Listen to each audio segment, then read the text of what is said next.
suy khom dài cần rê khổ vel thar football cháy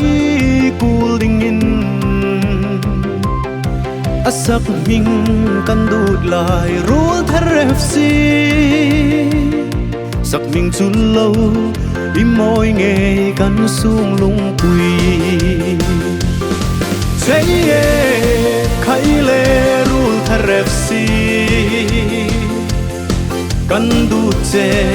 kan ram suk môi tu ini beila beiro chao lovin khel môi la kim pui hai ne beiro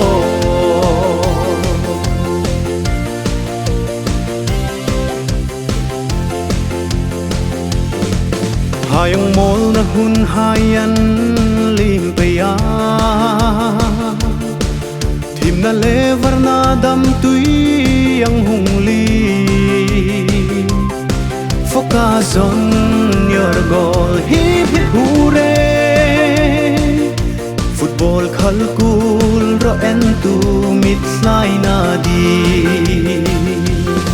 say khai le rule thar FC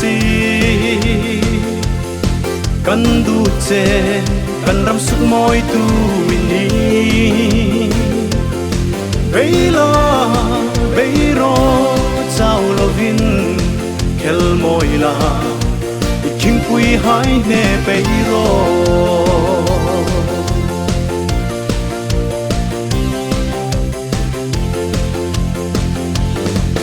mulet lang tin le phai room hai chenin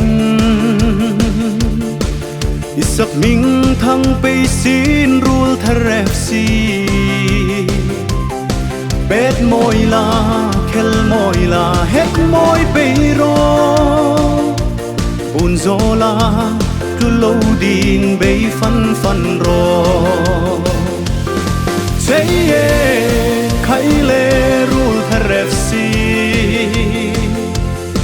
kan du che kan ram suk moi tu ini beila beiro chao lovin khel moi la kim pui hai ne beiro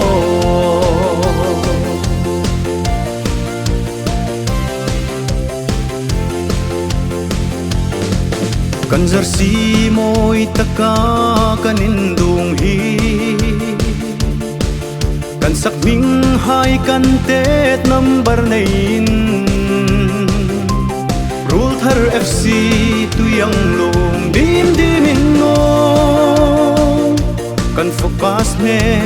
na no pui dom nge nge di say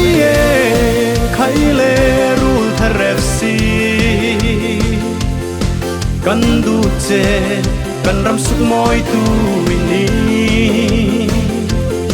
beila beiro chao lovin khel moi la kim pui hai ne beiro